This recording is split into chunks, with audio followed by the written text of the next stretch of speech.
Meron din bang part sa character mo sa SPO1 na parang ikaw din sa totoong buhay? EJ Falcon din. Siguro yung yun yung duty ko kung ano yun nga, balik na naman ako doon na kung ano yung obligasyon ko talagang yun ang susundin ko. So yung paninindigan ko. So yun na lang muna. Ganun si EJ Falcon. So kung ilalabang ko talaga kung ano yung paninindigan ko. And siguro parehas sila na hindi masalitang tao. Pero malalim. Tama. Kasi yun si Osman nakita ko sa kanya, kaya very excited ako talaga na i-play yung role kasi kitang-kita mo sa kanya na hindi siya masalita, pero pag tumitingin siya, ganun ko ginagawa ganun ko piniplay yung role. And nung mga napanood ko yung mga ibang eksena ko, nakikita ko naman na tama yung tingin niya, hindi mo kailangan magsalita, pero mararamdaman mo na may something sa kanya. Makuha ka sa tingin. So it's all in the eyes. Parang kilala din naman ako ng tao sa totoong buhay na si Ijen, di naman puro talkish. Man of few words, pero quality naman ang lumalabas. Minsan mapagkakabala ka ng suplado. Hindi ka lang umiti. Hindi pa talaga ako makwentong tao. Pag suplado. In short, sa makabagong salita, nonchalant. Nonchalant siya. Oo, I love it. Very Gen Z, yung nonchalant natin. Diba? Gusto ko rin malaman, no? Di ba syempre as yung role mo bilang police, may mga action dyan. How do you prepare yung mentally, physically also para dun sa role na to? Well, siguro na lang.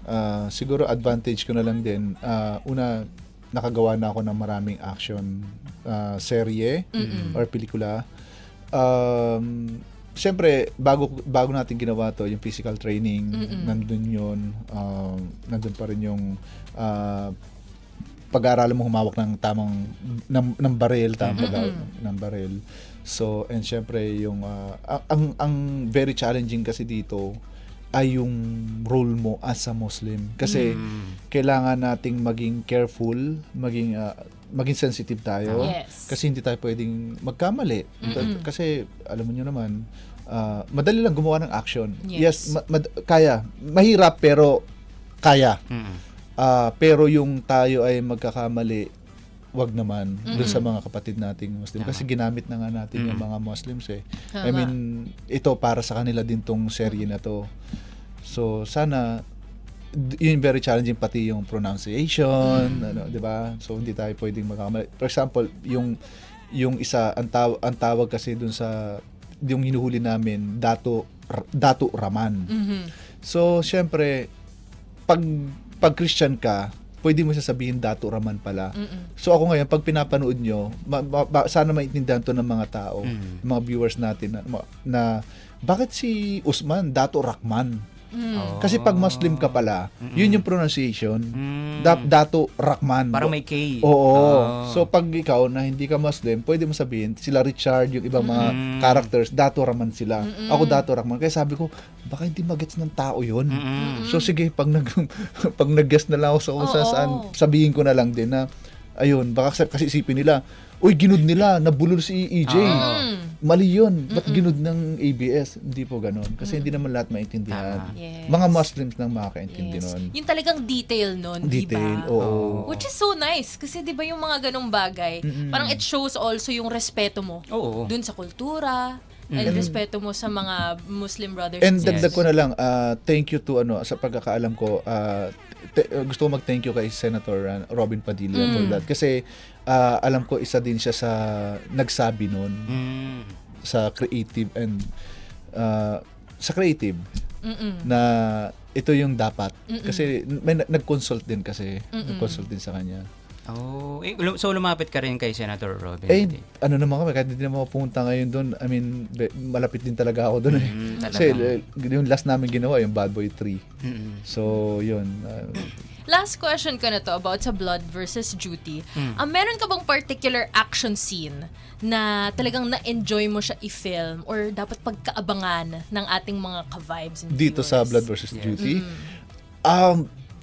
Dapat kukunan kagabi. Uy. Pero hindi nakunan.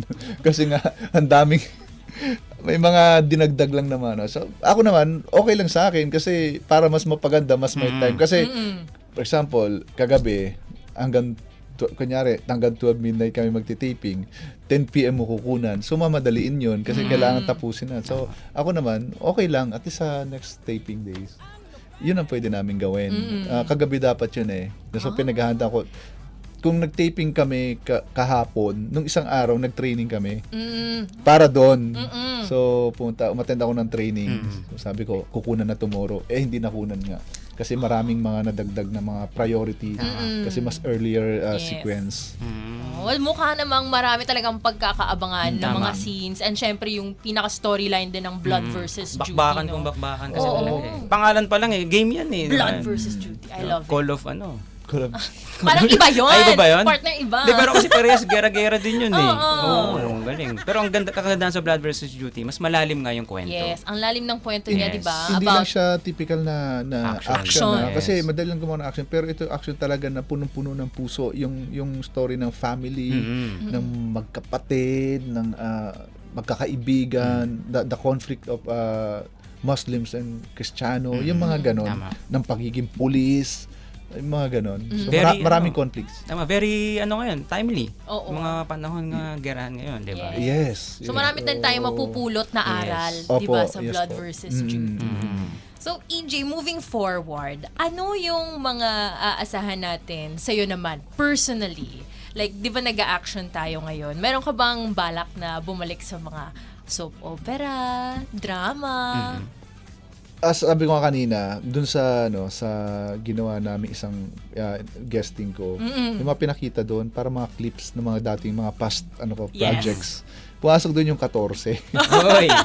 Anong pakiramdam pag nakita Sabi mo ko, yung younger self? ang bata ko kami ni Erich, may eksena Oo. pinakita kami ni Erich. Sabi ko, wow, isa sa dream role ko din kasi talaga. At kung may gusto akong balikan talaga, ay yung 14. Malay mo, 36 na ako, ang title 36. Pwede naman. Kasi sila pa rin. Sila pa rin magkakasama. Para dun. magkaroon kami ng reunion projects na mas matured na EJ, na mas matured na yung role ko, Gabby Arcangel, siya si Nene, mas matured kami ngayon. Yes. Na kahit nga may mga anak na mga bata o babies, di ba, parang ganun. So sana magawa ko yun kasi talagang doon ako ni-launch, hindi action, pero ang ganda ng character sa talagang dream role ko din naman. And na-excite lang ako kasi alam ko mas matured na EJ yung makikita nila in terms of yung totoong EJ sa ngayon, pero in terms of acting, ibang EJ naman yung ibibigay niya talaga. So nakaka-excite. Yeah.